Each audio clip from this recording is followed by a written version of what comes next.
We probably would want to start with some of the places where we can get a lot of clarity, and then there would be what I would call maybe like supporting evidence. Some of the more clear, areas where there would be a little more clarity, let's take behavior around the house as it pertains to things like money.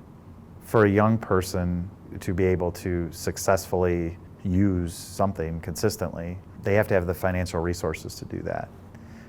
If they don't have the financial resources, it's not going to happen. At some point, if parents are starting to be concerned, they'll start to raise questions. That would be the first step. Kids will have a rationale, a reason for things, but things will deteriorate from there. Kids will either have more money than they should or less. They will have things that they can't really explain or account for. But more specifically, when parents get into a space where they don't feel confident in leaving belongings of their own or other siblings in the house without having some sort of ability to lock things up. I guess what I'm saying is if a parent feels like they have to put a lock on their bedroom door, have a safe, if they have to put their keys under their pillow or their wallet or their purse, then that's a pretty specific sign that something's going wrong. If you can't trust your young person with those things, that's a very specific, targeted issue, because when kids get further along with a substance use disorder, the resources that they had no longer become sufficient. So when they get far enough along, they're left with two choices. I'm either going to have to steal or I'm going to have to deal, and that's it. Adults, they can burn through their credit, they can burn through their savings and retirement and probably float for years depending on what they're using, but kids can't do that. They don't have that. So you're left with a very limited choice. And so when their gaming system comes up gone because they had to sell it, when parents have to start locking their stuff up, when there's unexplained money or things around the house that they can't really explain, or they have a job and they have no money ever. I mean, these are all things that are very specific. So that would be one. The other very specific one is the young person starting to engage in activities that would look illegal. And of course, it's not uncommon in general society for kids to push boundaries, but that's not that we're talking about more specific, defined illegal things that we can see, that we know. It's not unusual when kids start struggling with a substance use disorder to end up in some sort of legal entanglement. But what's most important and specific that we can look to is when they get into trouble or engaged in activities where they could have gotten into trouble, what you'll see is a person who responds to consequence differently. So if a young person doesn't have a substance use disorder, an expected response would be, I feel really bad about what I did. I can't believe I, made my family look this way. I'm worried about what's going to happen. How am I going to go to college, or people are going to look at this and it's going to affect me. So what you have is a sense of emotional development and a sense of remorse. A person with a substance use disorder will say they were treated unfairly, that the system's doing them wrong, that their parents are out to get them, that this is ridiculous and stupid and everybody does it, and you just need to leave me alone and get off my back. No, so when a young person shows that level of lack of remorse and, basically their response is anger and resentment towards, any kind of consequence, there's a pretty good chance you're dealing with a substance use disorder. Other things that we can look at, clearly we want to look at school performance. There's certainly going to be indicators there that we would expect.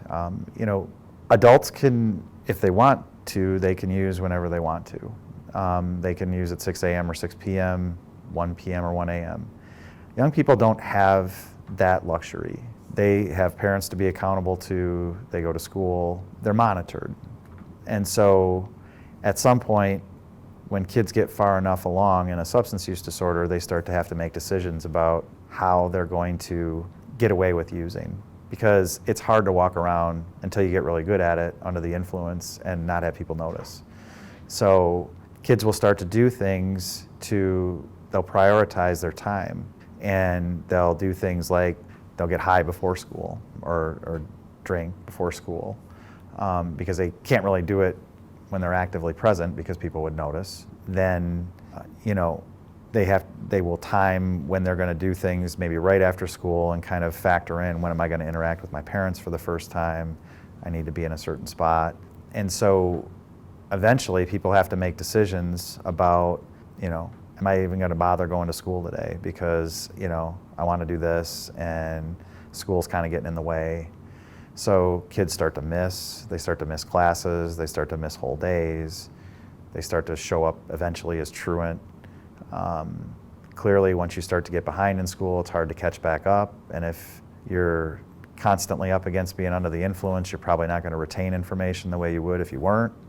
So now you're, trying to negotiate complex, for example, math equations when you're still trying to come down off of something and it's not going to happen. So you get further behind. So grades start to suffer. Relationships with people change. You're certainly going to find people that are more like-minded, like you, that have the same interests. So I've known kids that have done well in school despite all this. It's not an automatic, but other areas of their life crumbled. Another area that we might want to look at is family. When a young person starts to have a substance use disorder, family life will change dramatically. Kids will start to disengage from normal family activities. They won't be there for dinner. They won't come home on time. At some point, they won't come home at all. And they'll constantly push beyond the limits of what we would expect. Parents that I've worked with over the years, they want to talk about normal teenage behavior. We're talking about something that pushes way beyond that. And kids will find a way to, the last people they want to know of all, is going to be their parents. So by the time parents have a view of this, others might have already figured this out. Parents can be in the dark for a couple of years sometimes, depending on what the kid's using, before they're kind of like, oh, I didn't even know this was going on. And by then, their kid could be way involved. And so parents, unfortunately, end up doing a lot of catching up and hoping that this is just a phase and adolescent, and so what happens in the family will be very drama-filled and full of a lot of probably destructive and anxious fighting and arguing, and a lot of that'll come around the behavior, the stealing, the lying, the not following through with commitments,